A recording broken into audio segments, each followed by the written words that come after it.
Bapak, Ibu, Saudara-saudari, Jemaat GPM Suli yang diberkati Tuhan, Shalom. Dalam rangka Pekan Bina Keluarga menyambut HUT Gereja Protestan Maluku yang ke-89, maka di saat ini kita akan bersama-sama membaca dan mendengarkan firman Tuhan. Dalam rangka Pekan Bina Keluarga menyambut HUT Gereja Protestan Maluku yang ke-89, maka di saat ini kita akan bersama-sama membaca dan mendengarkan firman Tuhan. Firman Tuhan yang kita baca di hari ini terambil dari kitab Perjanjian Lama, kitab Kejadian pasalnya yang keempat, pada ayat yang pertama sampai ayat yang ke-16. Tetapi sebelum kita membaca dan mendengarkan firman Tuhan, marilah kita berdoa. Kita berdoa. Bapa di surga, kami bersyukur dan berterima kasih untuk penyertaan-Mu bagi kehidupan kami. Dan di dalam rangka Pekan Bina Keluarga menyongsong hari ulang tahun Gereja Protestan Maluku yang ke-89, maka di saat ini kami akan bersama-sama membaca dan mendengar firman Tuhan. Hikmati kami dengan kuasa Roh Kudus sehingga kami mampu memahami maksud dan kehendak melalui firman yang kami baca dan kami dengar. Berfirmanlah bagi kami ya Tuhan, selaku umat-Mu kami siap mendengarkan. Amin. Kejadian pasal 4 sampai ayat pertama sampai ayat yang ke-16 yang berbunyi demikian. Kain dan Habel. Kemudian manusia itu bersetubuh dengan Hawa istrinya, dan mengandunglah perempuan itu, lalu melahirkan Kain. Maka kata perempuan itu, aku telah mendapat seorang anak laki-laki dengan pertolongan Tuhan. Selanjutnya dilahirkannya Habel adik Kain, dan Habel menjadi gembala kambing domba, Kain menjadi petani.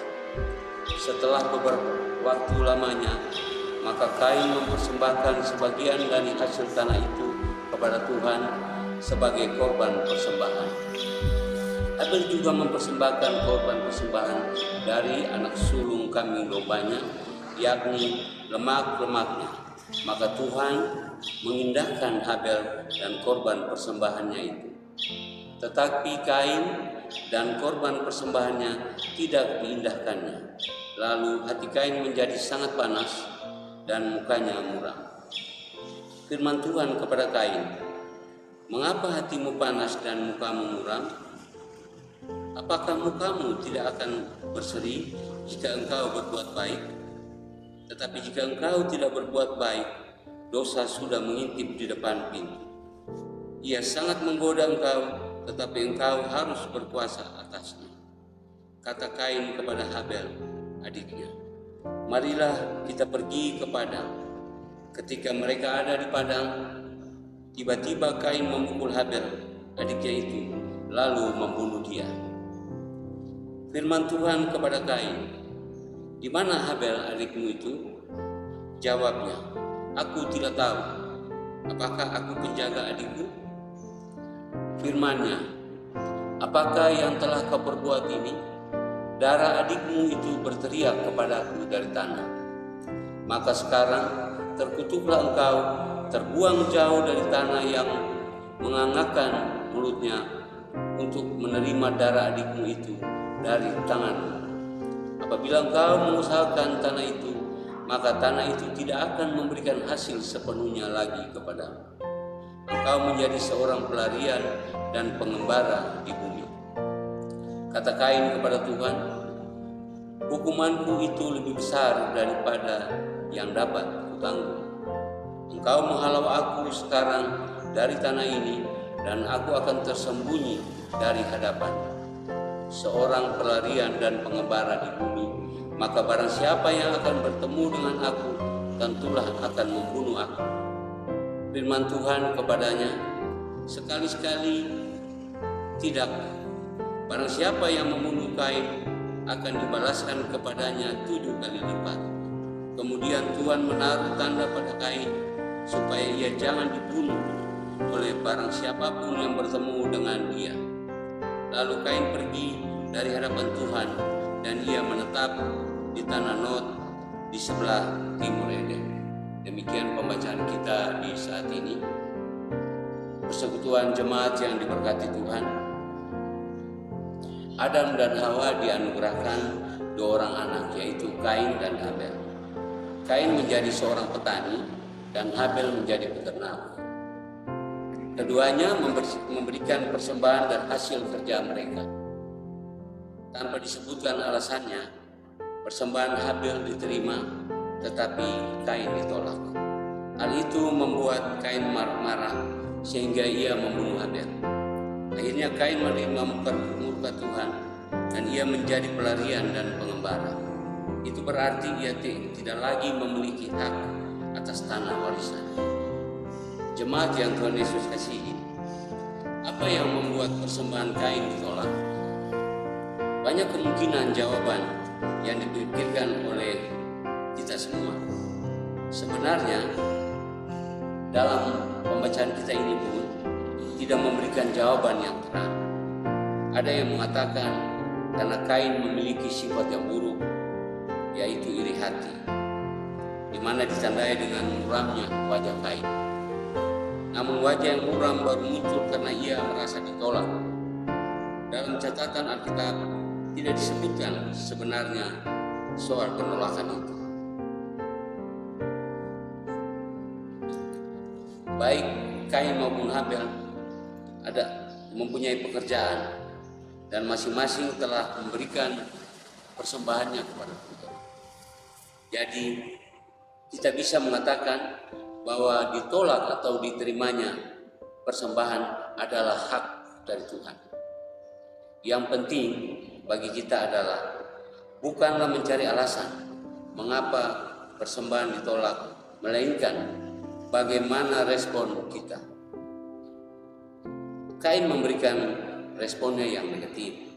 Hal itu ditandai dengan hatinya yang panas dan wajahnya yang muram. Keadaan ini menarik perhatian Tuhan dan ia menasihati Kain bahwa dengan hati semacam itu akan membuka peluang bagi kuasa dosa. Teguran Tuhan ditampik oleh Kain. Tanpa mengenal belas kasih, Kain membunuh adiknya dan ia merasa bahwa tindakannya itu tidak diketahui oleh siapapun, Bapak Ibu. Namun darah adiknya berseru kepada Tuhan. Hidup ini selamanya tidak sesuai dengan keinginan kita. Setidaknya ada 2 tanggapan atas keadaan hidup ini. Yang pertama, tanggapan yang negatif yang tadi sudah diperlihatkan oleh Kain, dan kedua, tanggapan positif dengan melihat bahwa hidup ini ada dalam rencana Tuhan. Kalaupun saat ini, saudara kekasih dalam Tuhan Yesus Kristus, hidup kita tidak berjalan dengan baik, kita percaya bahwa pemeliharaan Tuhan selalu ada bagi kita dan ia senantiasa menopang kita. Hal inilah yang dapat membuat hati kita menjadi tenang dan selalu bersyukur kepada Tuhan, pemberi hidup. Tuhan memberkati. Amin.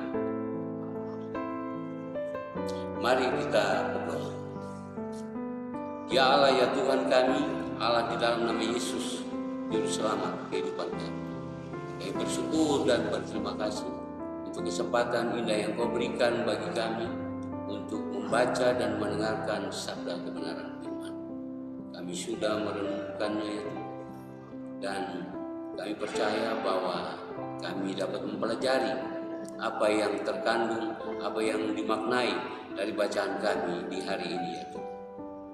Jadikanlah kami orang-orang yang memberikan respon yang positif, bukan memberikan respon yang negatif, sama seperti Kain, sehingga ia dengan teganya membunuh adiknya sendiri. Jadikan kami orang-orang yang selalu bersyukur atas pemeliharaan Tuhan bagi kehidupan kami. Kami berdoa bagi kehidupan jemaat GPM Suli ini ya Tuhan, dari keluarga yang pertama hingga keluarga yang terakhir. Bapa berkenan menjaga, memelihara, memberkati setiap keluarga dan rumah tangga ini ya Tuhan, dengan kerja dan usaha mereka ya Tuhan. Berkati semua mereka, jaga dan pelihara kehidupan mereka di dalam tangan kasih-Mu. Berikan kekuatan, kesehatan yang baik bagi semua mereka itu, agar mereka tetap senantiasa ada terpelihara di dalam tangan kasih-Mu. Ya Allah ya Tuhan kami, inilah doa dan permohonan kami. Ampuni kami atas segala dosa dan kesalahan kami. Di dalam nama Yesus kami berdoa dan mengucap syukur kepada Bapa di surga, sambil kami mohon janji penyertaan. Kiranya kasih karunia dan damai sejahtera yang berasal dari Allah Bapa, dari Tuhan kita Yesus Kristus, dengan tuntunan Roh Kudus, mau tinggal menyertai semua kami, mulai saat ini, terus kekal, sampai selama-lamanya. Amin.